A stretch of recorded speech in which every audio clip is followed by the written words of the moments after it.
He was the man no one ever saw, a ghost in blue-collar clothing, erasing the day's messes long after the architects of fortune had gone home.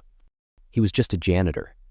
But one night, he found something, a tiny, forgotten USB drive. A secret so big, it didn't just threaten to bring down a billion-dollar company. It forced this single father to make an impossible choice. And what happened next? It would prove that sometimes the most invisible person holds all the power. To really get what happened, you have to understand Daniel more. He wasn't just a janitor. His life was a quiet symphony of sacrifice, played for an audience of one, his 7-year-old daughter, Emma. Emma was his entire universe. A world of crayon drawings on the fridge, missing teeth, and a laugh that could make their small third-floor apartment feel like a palace. After losing his wife, every single day was about her. Keeping a roof over her head, promising pancakes in the morning, that was his purpose. His nights were spent in a different world, the world of Sterling Titan Corp., a place of glass and steel where he wiped away the careless messes of the powerful. Coffee spills on desks, footprints on polished floors. He moved through the silent halls like a shadow, and people only noticed him when he was in their way. He was the man who cleaned up their messes, the silent witness to their wins and worries, yet he remained completely invisible. He took pride in his work. He was meticulous. But that night, cleaning the massive office of the CEO, Alexandra Sterling, something caught his eye. A tiny silver USB drive next to the keyboard. Company policy was simple: turn it into security. It was the safe thing to do. But a gut feeling, a strange little whisper of intuition, told him to put it in his pocket. It felt heavy. Later that night, with Emma sleeping peacefully in the next room, Daniel sat down at his old, wheezing computer. The USB drive felt cold in his hand. He took a deep breath, thinking of his daughter, and plugged it in. There was no password. The drive opened, and what he saw made his blood run cold. It wasn't just a file. It was a meticulously organized roadmap of deceit. Spreadsheets with 2 sets of books, one for the public, showing glowing profits, and a hidden one, showing catastrophic losses. Emails detailing a plan to cheat the market, to inflate the company's value before a huge merger. And then he saw the worst part. A folder named Contingency. It was a plan to frame a handful of loyal senior managers, to pin the whole collapse on them, while the CEO and her inner circle walked away with millions. It was a betrayal so deep it would ruin thousands of lives. In the quiet of his apartment, Daniel, the invisible janitor, stared at the screen, feeling the weight of what he had just seen.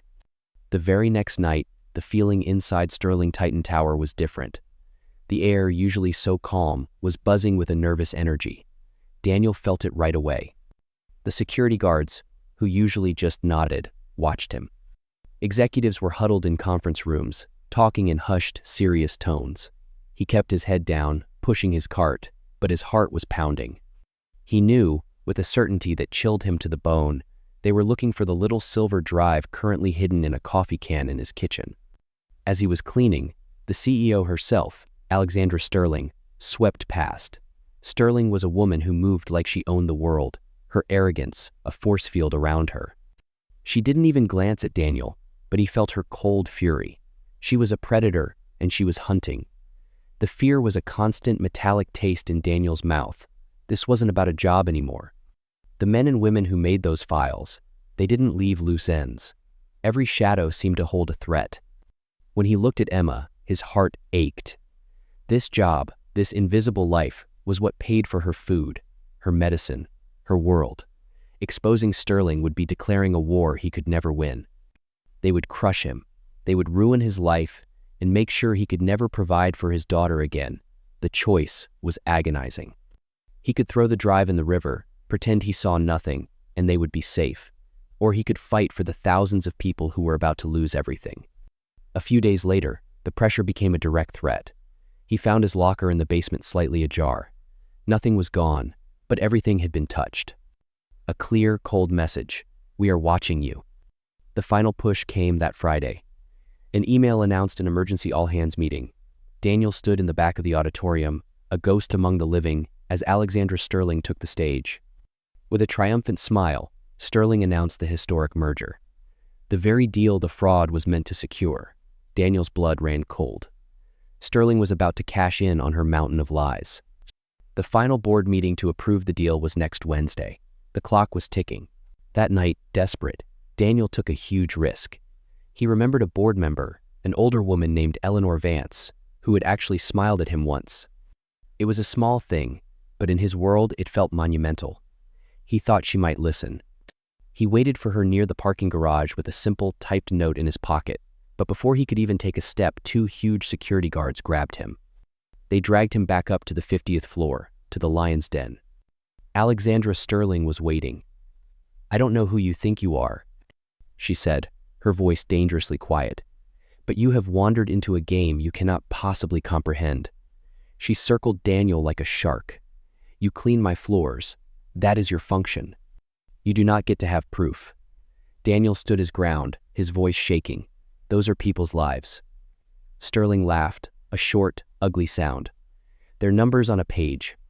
Just like you're a line item on a budget from which you are now permanently removed." She leaned in, her voice a venomous whisper. "You're fired, Mr. Moore. And if you ever breathe a word of this, I will personally ensure that the only job you'll ever find is picking up trash on the side of a highway. I will bury you so deep, your own daughter will forget your name." He was thrown out of the building, his last paycheck in his hand, cast out, humiliated, threatened into silence. For Sterling, the problem was solved. For 2 days, Daniel was lost in despair. He watched Emma sleep and saw all her dreams turning to dust. Sterling was right. He was a nobody, a ghost. But then, sitting at his kitchen table in the dead of night, something inside him shifted. Sterling had made a critical mistake. She saw a janitor. She underestimated the invisible man. And in doing so, she gave Daniel his most powerful weapon. Daniel was a ghost, and ghosts know the secrets of the buildings they haunt. He knew the security camera blind spots, the maintenance schedules. He knew about an old, forgotten network port in a service closet that the IT department had missed for years. He knew the building not as an employee, but as its caretaker. A plan started to form, a desperate, audacious gamble. He wouldn't go to the press. Sterling would bury the story. No, he had to deliver the truth directly to the one group Sterling couldn't silence, the board of directors, right in the middle of the final vote. On Wednesday morning, he dressed in plain clothes and joined the crowd surging into the lobby. He swiped his old, deactivated ID. The light flashed green.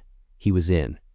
He walked calmly, not to the main elevators, but to a side corridor marked Maintenance, and disappeared into the building's hidden veins. The main boardroom was buzzing. The entire board was there, along with partners from the merging company. Alexandra Sterling stood at the head of the table, a portrait of success, giving a soaring speech about integrity. "And so," she concluded, her arms outstretched, "the numbers, as you've all seen, speak for themselves." She nodded to her technician to bring up the final slide. But that's not what appeared on the screen. Instead, the screen flickered. A simple title page loaded, "Sterling's Lies versus the Truth," prepared by Daniel Moore. A gasp went through the room. Sterling's face went from triumph to horror as the first slide appeared. It was a side-by-side comparison, the doctored report she gave the board, next to the real one from the USB drive. "What is this?" a board member yelled. "Shut it down." Sterling roared, but the technician couldn't. From inside a small dark service closet just behind the wall, Daniel hit the key for the next slide. An email from Sterling herself appeared on screen. "Bury the losses. We need the merger to go through." Panic erupted. Slide after slide, Daniel laid the fraud bare. The offshore accounts, the scapegoats. It was undeniable, irrefutable proof. Alexandra Sterling stood frozen, her empire crumbling around her in real time. Her entire world, dismantled by the janitor she had fired just days before. The invisible man had found his voice, and it was a thunderclap. The fallout was immediate. The merger was dead. Federal investigators swarmed the building. News channels ran the headline, "Janitor uncovers $1 billion fraud." Sterling and her inner circle were arrested. In the weeks that followed, the company was rebuilt under new leadership.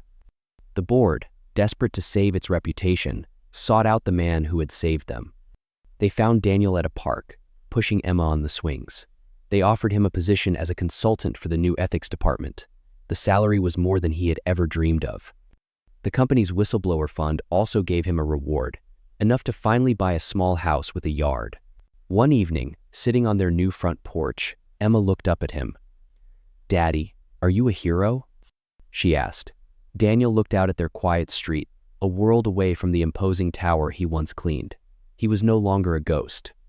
He was a father who had shown his daughter that no matter how small or invisible the world makes you feel, doing the right thing has a power that no amount of money can ever defeat. True strength isn't about power or position, is it? It's about character and the courage to stand up, even when you're afraid. Someone's real worth isn't in their job title, but in the integrity they show when no one is watching. When have you seen someone do the right thing, even when it was the hardest choice to make? Share your story in the comments below. We'd love to hear it.